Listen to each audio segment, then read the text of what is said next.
দেশের সবচেয়ে শীর্ষ মেধাবীদের গায়ে আবার হাত তুলে তারা দেখে দিয়েছে হাসিনার পতন হইলেও হাসিনার পোষ্য পুলিশটা এখনো রয়ে গেছে। এখনো শাহবাগে সাধারণ শিক্ষার্থীদের উপর লাঠিচার্জ করার সাহস পায়, নিক্ষেপ করার সাহস পায়, ছড়াগুলি নিক্ষেপ করার সাহস পায়। সেই পুলিশ এই ঢাকার কেন্দ্রস্থলে দাঁড়িয়ে আবার দেখিয়ে যায় হাসিনা ফিরে গেল, হাসিনার পোষ্য পুলিশেরা এখনো হাসিনার যে ম্যান্ডেট সেই ম্যান্ডেট রক্ষার্থে কাজ করে যাচ্ছে। সরকার এই পুলিশকে রক্ষা করার জন্য, এই পুলিশকে ব্যাকআপ দেওয়ার জন্য কাজ করে যাচ্ছে। লজ্জা লজ্জা ইন্টারিম গভর্নমেন্ট। আমরা বিশ্বাস করি আমরা শান্তিপূর্ণ আন্দোলন নিয়ে ঢাকা এসেছিলাম, আমরা কোনোদিন ভায়োলেন্ট অ্যাকশনে যাই নাই, কিন্তু পুলিশরা টেকনিশিয়ানদের উপর কোনো আক্রমণ চালায় নাই, তারাই উপর কোনো ধরনের লাঠিচার্জ করে নাই, রাজনীতি নিক্ষেপ করে নাই আমাদের উপর। আমরা যারা ইনোসেন্ট ফেস, আমরা যারা মব লিঞ্চিং করি নাই, আমরা যারা চট্টগ্রাম থেকে এসেছি, রাজশাহী থেকে এসেছি, খুলনা থেকে এসেছি, ঢাকার বিভিন্ন কলেজ থেকে শিক্ষার্থী এসেছে, বুয়েট থেকে এসেছে, তাদের উপর ভায়োলেন্ট যে ন্যাক্কারজনক কাজ তারা করে দেখিয়েছে। এর বিচার যদি আজকে ইউনুস সরকার করতে না পারে, আমরা ইউনুসের অধিকার তার দিব ইনশাআল্লাহ। আমরা শান্তিপূর্ণভাবে যাইতেছিলাম, ওদেরকে আমরা কোনো কটু কথা বলি নাই বা ওদের দিকে আমরা একটা প্রথমে স্যান্ডেল ইট পাটকেল কিছুই ছুটি নাই, কিন্তু ওরা হঠাৎ করে আমাদের উপর সাউন্ড গ্রেনেড, টিয়ার শেল এবং পানি ছুটতে থাকে ভাই। এবং আমাদের একজন সহপাঠী হয়তো সিনিয়র ভাই, উনি পড়ে গেছে, ওনাকে চারদিক থেকে পুলিশ ঘিরাই ধরে ইচ্ছা মতো পিটাইছে, ওনাকে যারা উদ্ধার করতে গেছে তাদেরকেও পিটাইছে। টিয়ার শেল আর সাউন্ড গ্রেনেড শুনতে সবাই যেদিকে পাচ্ছিল ছুটে যাচ্ছিল, মানে ওরা রোডের দুই দিক থেকে আমাদের উপর অ্যাটাক করতেছিল, সামনে পিছনে সব দিক থেকে, এবং যাদেরকে মাঝখানে পাইতেছিল তাদেরকে ঘিরে ধরে ইচ্ছা মতো পিটাইতেছিল। ব্লকেটের সামনে যাওয়ার পরে তো আমরা শান্তিপূর্ণভাবে মিছিল করতেছিলাম, তো সেখানে পুলিশ আচমকা সাউন্ড গ্রেনেড বিস্ফোরণ ঘটায় এবং টিয়ার শেল সেটা নিক্ষেপ করে। তো এটার তো আমি কোনো কারণ দেখি না, কারণ আমাদের মিছিল সম্পূর্ণ শান্তিপূর্ণ এবং আমাদের দাবি যতগুলো আছে সবগুলো যৌক্তিক। তো এই যৌক্তিক দাবির বিরুদ্ধে পুলিশ এভাবে টিয়ার শেল এবং সাউন্ড গ্রেনেড ফেলার কোনো কারণ দেখি না। অ্যান্ড হচ্ছে যদি বলি আমাদের যে কোনো সুরাহা বা কোনো ইন্টারিমের পক্ষ থেকে এখন পর্যন্ত আমরা সেরকমভাবে কোনো সাড়া পাইনি।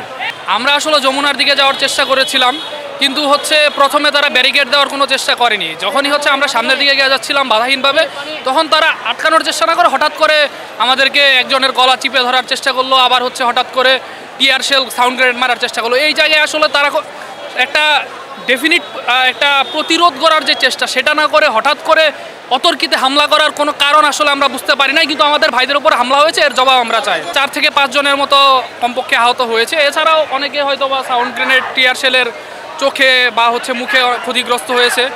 আমরা বিএসসি ইঞ্জিনিয়ারদের যে দাবিগুলো আছে 3টা দাবি, এর জন্য আমরা আন্দোলন করছিলাম। শান্তিপূর্ণ আন্দোলনে আমাদের উপর হামলা চালানো হচ্ছে, টিয়ার শেল ছাড়া সাউন্ড গ্রেনেড দেওয়া হচ্ছে, যেগুলো সম্পূর্ণভাবে অনৈতিক এবং অযৌক্তিক। কারণ আমরা কোনো ধরনের ভায়োলেন্স বা কোনো ধরনের কোনো বিশৃঙ্খলার সৃষ্টি করি নাই, কিন্তু তারপরেও কেন তারা এইভাবে আমাদের উপর আক্রমণ করছে তা আমরা জানি না। এটা খুবই দুঃখজনক এবং খুবই নিন্দনীয়। আপনার ছেলে একটা ইঞ্জিনিয়ারিং ভার্সিটি থেকে পাশ করে ওই গ্রেডে জব করবে, এটা আপনি মানবেন? তাহলে একটা যৌক্তিক দাবি, কিন্তু আপনারা এই যৌক্তিক দাবিটা পুলিশ লাঠিচার্জ করতেছে। আমাদের বাইরে শান্তিপূর্ণ সমাবেশ করতেছিল, রাস্তায় বসে সমাবেশ করতেছিল, তারা এর মাঝখানে সাউন্ড গ্রেনেড, টিয়ার শেল ছুটছে। এই প্রকৌশল খাতকে ধ্বংস করছে। হাসিনার আমলে এই আদানি গ্রুপ, ভারতের যত গ্রুপ আছিল সব গ্রুপ এসে আমাদের ইঞ্জিনিয়ার সেক্টরটা নষ্ট করে দিছিল। এখন ইন্টারিম আসছে, আমরা তো জানি ইউনুস ফ্রান্সে থাকতো, আমেরিকায় থাকতো, তারা এখন আমেরিকা ফ্রান্সের দালালি করতেছে। মানে বাংলাদেশে যদি সব প্রকৌশল খাতটা সংস্কার হয় তাহলে তার বিদেশ থেকে ইঞ্জিনিয়ার আনা লাগবে না, ফ্রান্সের তো আর আধিপত্য থাকবে না, আমেরিকার তো আধিপত্য থাকবে না, পশ্চিমের কোনো আধিপত্য থাকবে না। এই জন্য প্রকৌশল খাতটা তারা সংস্কার করতে চায় না।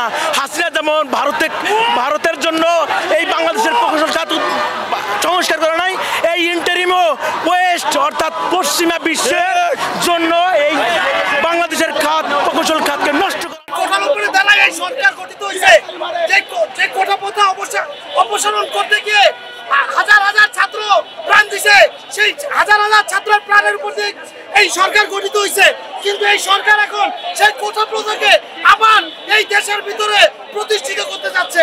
এই জন্য এই কোটা প্রথা প্রতিষ্ঠিত করতে গিয়ে এখন আজকে ছাত্রদের উপর আক্রমণ করছে এই প্রহসনমূলক সরকার, এই নির্লজ্জ পুলিশ, যারা পূর্বেও শেখ হাসিনার কথা মতো ছাত্রদের উপরে অ্যাটাক করছিল, এই পুলিশ আবার আমাদের উপরে অ্যাটাক করতেছে।